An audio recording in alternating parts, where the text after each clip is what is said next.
Next, dito tayo. Which graph represents y is equal to greater than, y equals absolute value of x?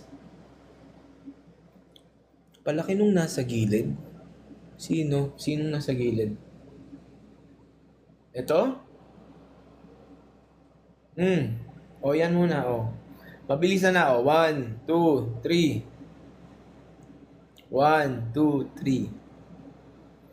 Dapat 2 hours lang, max. Pero game na, kaya pa yan. Which graph represents y equals absolute value of x?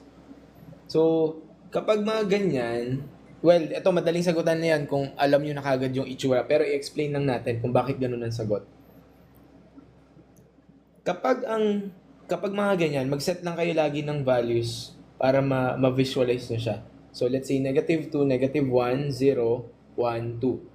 Ganyan ako, normally ako gagawin ko ganyan. Magsiset ako ng 5 data points. Minsan tatlo nga lang eh. Negative 2, negative 1, 0, 1, 2. Anong ibig sabihin yan? Kapag ang x value mo ay negative 2, anong magiging sagot dito? Ano ba ang absolute value ng negative 2? 2. Okay? Anong topic to? Ano na to? Parang understanding yung mga graphs. Next, pag naman ang hinanap ko ay absolute value of negative 1, anong sagot? Yan sagot, 1. Pag 0, 0. Okay, next. Pag 1, absolute value of 1. Anong next? Hindi tamang sabihin yung... Okay. Hindi tama sabihin plus minus 1 ha. Kasi ang absolute value ng 1 is only 1, hindi siya negative 1. Nico, hindi plus minus yung sagot ha. Kung mapapansin mo, wala tayong negative dito sa y. Puro positive. Next, pag absolute value of 2, 2 lang. 2 lang din. Tama? So, anong pinupunto nito? Kasi ang sabi, anong graph ang nire-represent ng ganyan? So, pag graph natin yan, negative 2, 2. Tama ba? Negative 2, 2 to, di ba? So, negative 1, 2, 1, 2. So, ito yon. Tapos, negative 1, 1. So, ito yon. Tapos, 0, 0. Tapos, 1, 1. Tama ba? Ayan yung 1, 1. Tapos, 2, 2. 2, 2. Ayun. So, kapag kinonect-connect mo yan, anong magiging itsura niyan? Yan, dire-diretso yan. Ito, dire-diretso din yan. So, ganyan ang itsura ng graph ng isang absolute value. So, the answer is letter D. Okay? Letter D, hindi letter A. Kasi, dapat V-shape. Diba? Ganun. Letter D. Actually, madali na lang sa ulo. Yan. Pinakita ko lang sa inyo kung bakit naging V-shape ang isang absolute value. Okay? So, ang technique lang dyan, kung halimbawa nakalimutan nyo, mag-try kayo mag-graph. Set kayo ng value. Yes, lahat ng absolute value, ganyan. Nababago lang yan kapag merong, halimbawa, may mga plus something na. Pero, paano nyo malalaman yun? Ito, mag-sample data points kayo. Kumbaga kayo yung magsasampling, parang ganun. Okay? Next tayo. Dahil nagtanong na din about mga common graphs, ibigay ko na rin yung other graphs para aware kayo pagdating sa exam. Other common. Ito yung mga other common. Other common. Yan. Ang y equals x, ano sa tingin yung itsura ng y equals x? Diagonal left, diagonal line going to the left or going to the right?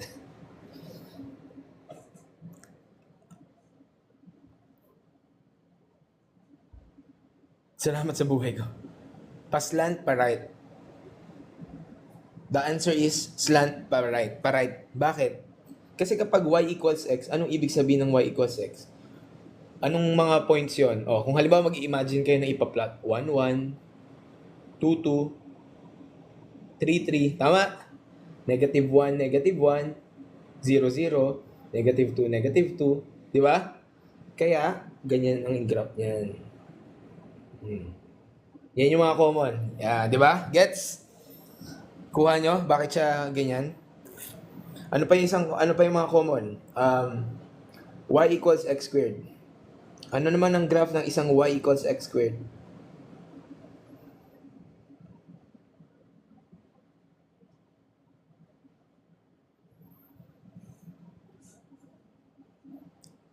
Correct? Parabolic siya. Dahil, anong mangyayari dyan? Oh, parang ganito siya.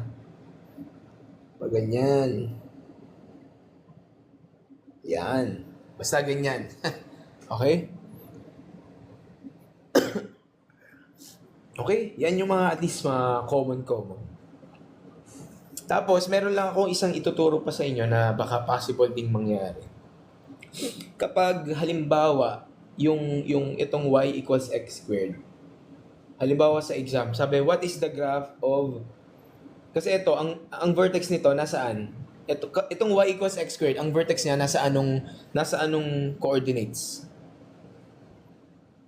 Center, which is called origin, which is, ang coordinates ay, anong coordinates? 0, 0. Diba?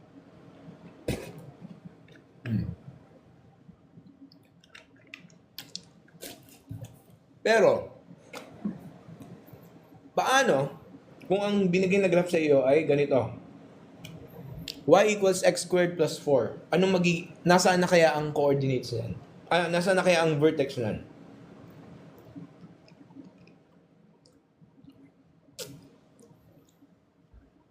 Alam mo ba mangyayari dyan?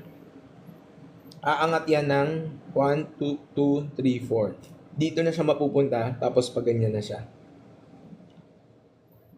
Yan, correct. 0, 4. 0, 4 na siya. Okay? Shift pataas. Pag minus, shift pababa. Okay? Very basic. But that's another fundamental na concept na dapat alam nyo rin. Bakit naging ganyan yung graph niyan? Pa-elaborate daw yung sa quadratic equation. Kasi, ganito lang naman yan eh.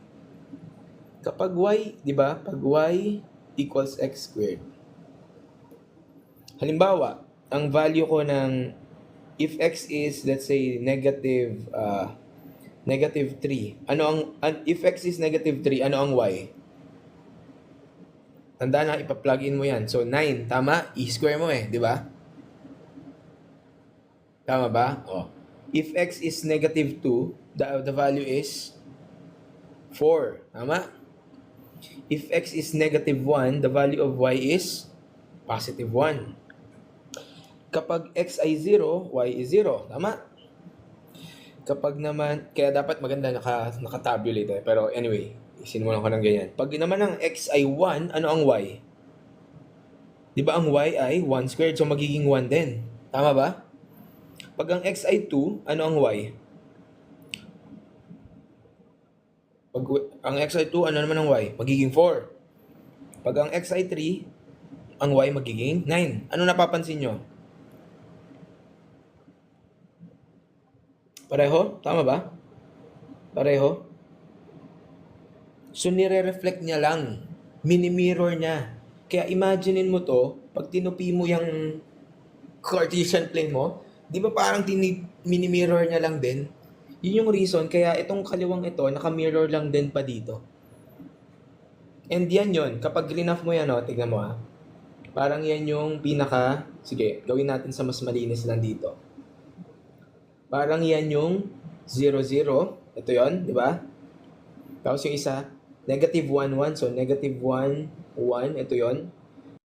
Pero dito, 1, 1, 1. So, ito yon. Tapos, negative 2, 4. Negative 2, 1, 2, 3, 4. Ito yon. Positive 2, 4 is ito yon. Tama?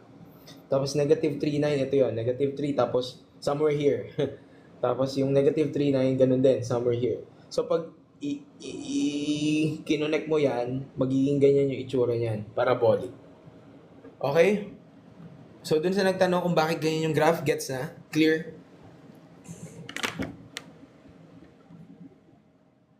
Y, yung square, hindi yung x.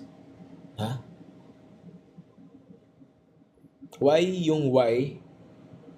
Ayan na, di ba? Ano, di ba? Hindi.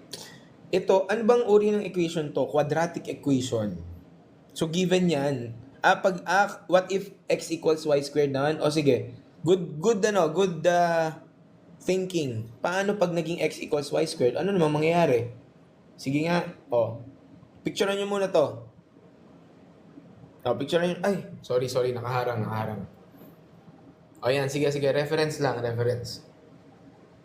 May nakatabing. Buburin ko na. Okay na? 1, 2, 3, 4, 5. Buburin ko na.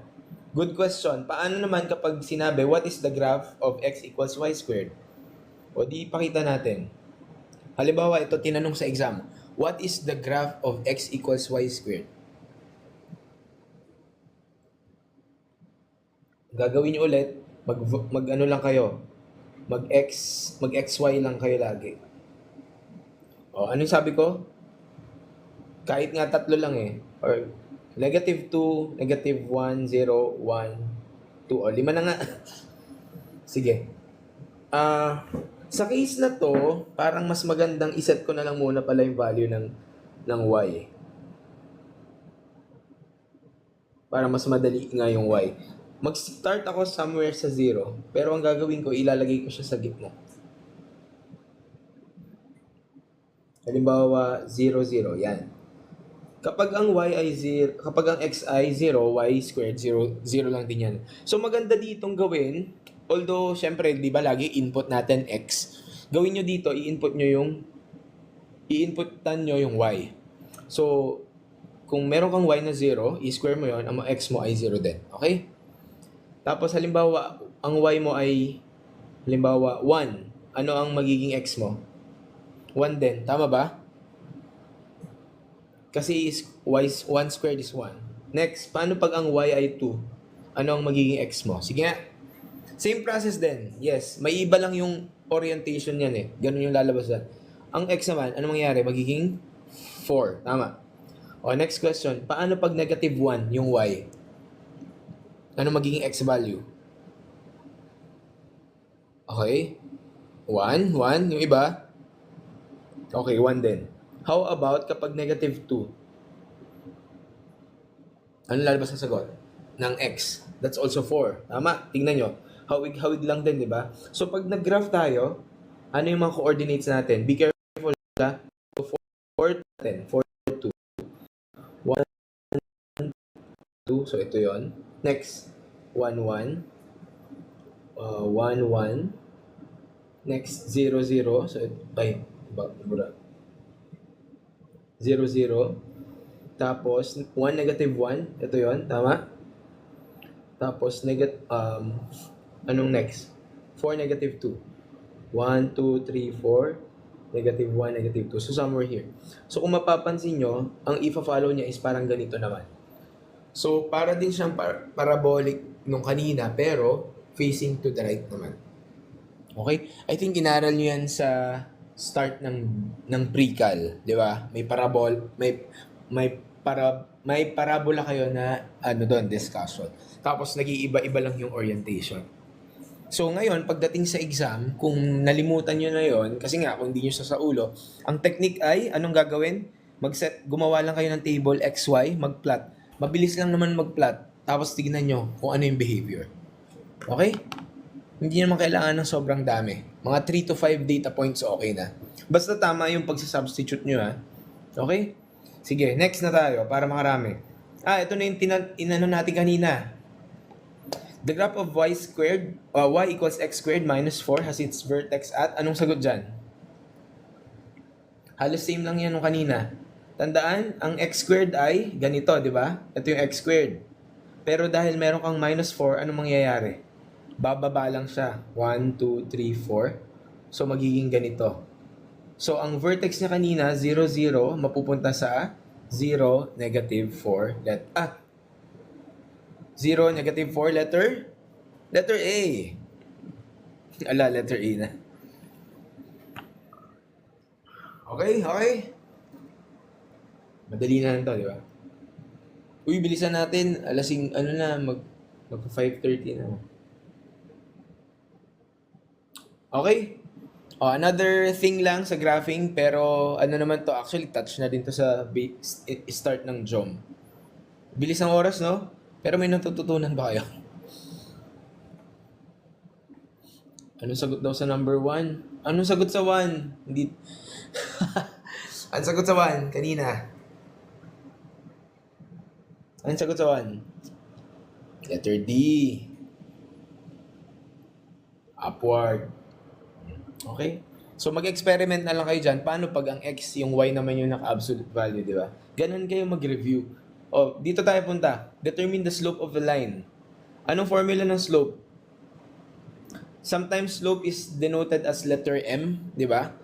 Ang formula is y2 minus y1 over x2 minus x1. So magsaulo lang kayo ng slope formula. Okay? So kung ito yung inassign nyo na x1, dapat ito yung y1. Okay? Kung ito yung x2, then ito yung y2. So pag sinubstitute natin yan, the slope or m is simply 8 minus 2, tama ba? 8 minus 2.